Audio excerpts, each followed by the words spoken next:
I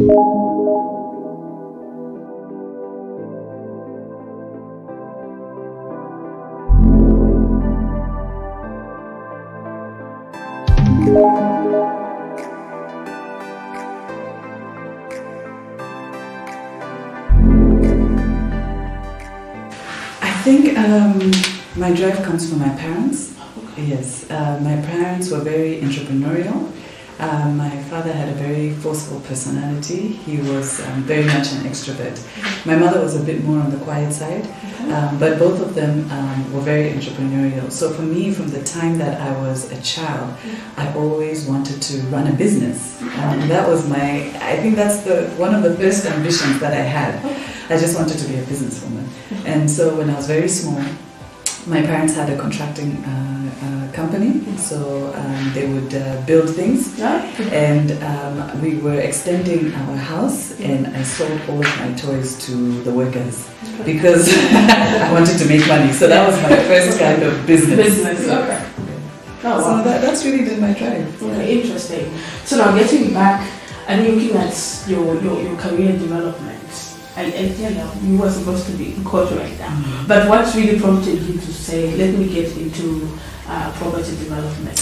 I think because of my business background, I had a very, I would say the start of my career was in development. So I worked with cooperating partners, but always with a private sector focus. And then I went and did an MBA. So because of that interest and passion that I had for business, I wanted to be more of a business lawyer, more of a corporate lawyer. I was never really that much interested in arguing a case and going to court. A lot of my friends and colleagues who I was at CRA with are great litigators. But I just felt that I wanted to focus on my area of strength. And I think that that's really important in a competitive environment. I'm sure you have a lot of friends who are lawyers. And every year we have more and more lawyers entering the market. So you really have to ask yourself, what is going to make me stand out? How am I going to be different from everybody else? And for me, the answer was to focus on my strength, and my strength was my business background. And that's why I decided to be a corporate lawyer. Okay. And I think there's something that is to be observed from the business. It's quite very innovative. Because I think I remember when I heard you speak, so you focus so much on the people, for example, in the diaspora, because oftentimes you want to save funds for their family members to buy for them, for example, property. But at the end of the year, when they do return, they just find that nothing has been done. So you began to look at that particular. So because looking at your business, how would you say it's different from the other people that are doing business in terms of, for example, property development? Okay. So arising out of our legal practice, we were doing a lot of property development work. So a lot of the large developers around Lusaka are or have been our clients, and we started getting a lot of clients from the diaspora. And they started telling us their stories about how they've been swindled out of their money. You know, they send money to usually family members, unfortunately, and friends, and you know, they want to buy a plot, or they want to build, or they want to buy a house, and they'll find that the money was being diverted for other uses, for other personal uses. And we decided that we wanted to be able to address this problem and come up with a solution to help people invest in a safe way. So out of that, we created another business outside of the law firm, and it's called Diaspora Connect. So what we do is we help Zambians who live abroad buy property in a safe way. And we do it by linking them up with credible service providers, professionals. So of course, we link them to our law firm, and we help them with all the legal work so they can get their title deeds. We also link them with credible developers, because not everybody who sells property is above board. So we make sure that we link them up with developers who are credible and who have good property investments for them. And then we are also working with some financial institutions that can offer mortgages to people in the diaspora. So it's kind of like a one-stop shop that we're aiming to do. Quite innovative indeed. So, but in this journey that you have decided to take in terms of development, at least to give us a history of where it comes from. And I can imagine, I don't think it's been a smooth ride as you're making it sound. So what are some of the challenges that you've had to face, especially that you had to move from something that you started, that is law, and then getting into business and then really developing it so well? What are some of the challenges that you faced? I mean, there are a lot of challenges. Business is not easy.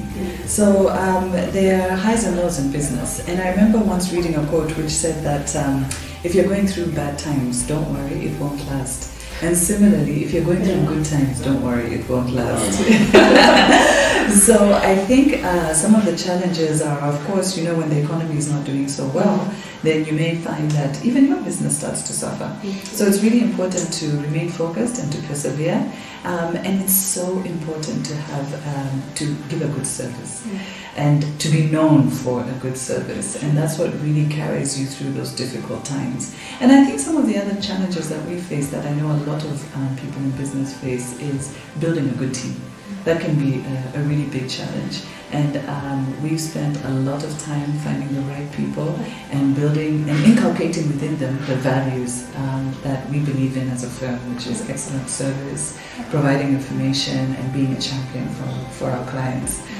So I think those are some of the challenges. And also, our law firm has been in business now for over a decade, 10 years. And in that time, you find that you may have a very steep growth curve. So you have a startup and you're trying to, get the startup off the ground, and then you have a business that's growing. And managing growth is very challenging because you now have to put in place systems. Yeah, you have to make sure that even in your absence, things can run smoothly. In the beginning of a business, you're able to attend to all of your clients by yourself. And you'll be like, oh, hi Esther, what do you need me to do for you today? You have a quick turnaround. And then suddenly you've got hundreds of clients and you can't deal with all of them. And you need to make sure that all your clients are getting the service that you want them to get. So putting in place a structure that can deliver that consistently, not 100%, because 100% might not be possible, but that can deliver that 80-90% of the time is a big challenge.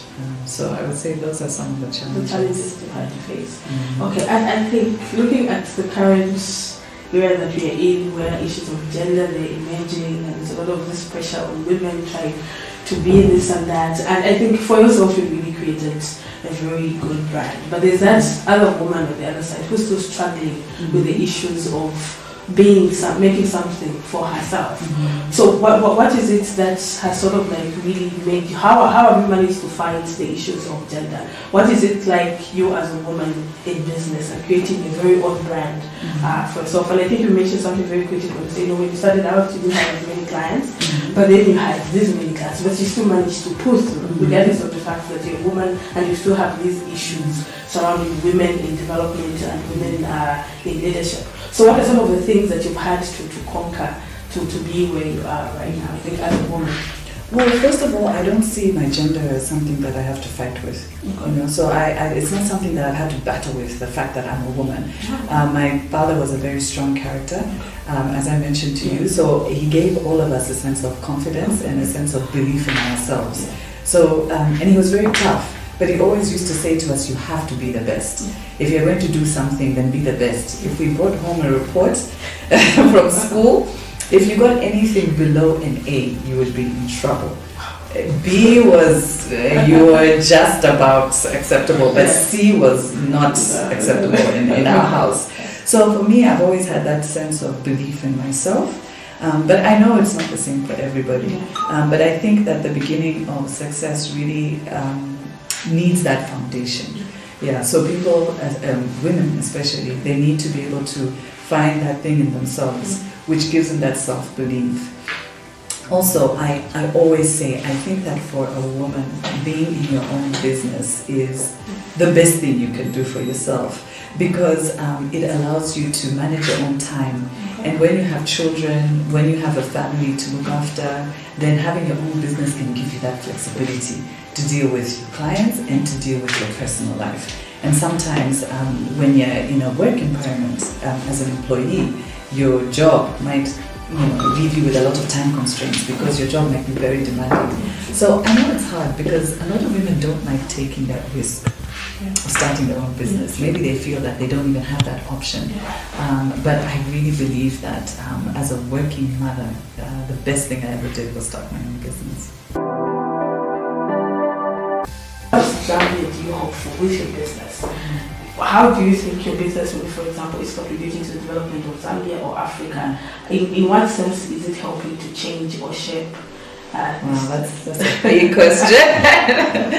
I think that in my own small way, I think that our businesses are creating a change. Just with the level of innovation we have, even just ourselves. So I think, for example, with the law firm, the fact that we said we're not going to litigate, it might give other people the confidence to say, you know what, I think I'm also going to choose an area of law which I can excel at, which I can be known for, where when people want to do this particular transaction, the first person they'll think about is me. So I think in that small way, then maybe it might be an encouragement to other lawyers who are also trying to forge a career path for themselves. In terms of the diaspora business, we're very different from other estate agents. If you go into a lot of websites now that sell property, you'll find listings and listings of houses and flats. And we have a very different approach. We like to tell a story about each of the developments that we're promoting. So we like to talk about the neighborhood, the amenities, what's in the area, what's coming up. Because we realize a lot of our clients have been away for a long time and they don't know some of these new areas. So if you tell them Chadala, they don't know where that is, or Foxdale, they don't know where that is. Yeah, they just remember Roma or Woodlands, you know. So we've been able to innovate. So I think that for me, Zambia is brimming with so many good ideas. Many good ideas. And I'm sure you know better than I. Because when we were interacting, you guys were full of ideas. And I think that how we can change this country is by implementing. Yes, and implementing in the business space.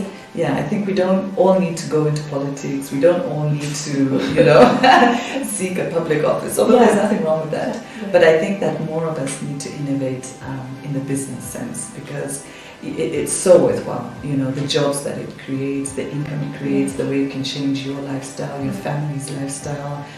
For me, I'm always excited about business. No, that's great. What advice would you give them, especially in terms of business and pursuing something that is like really different, very innovative, having this idea that separates you from every other business? What advice would you be able to give them for them to pursue on this? I think what I would say is the first thing is this an idea that interests you? Does it excite you? Are you passionate about it? Because initially something can be very exciting for 5 minutes.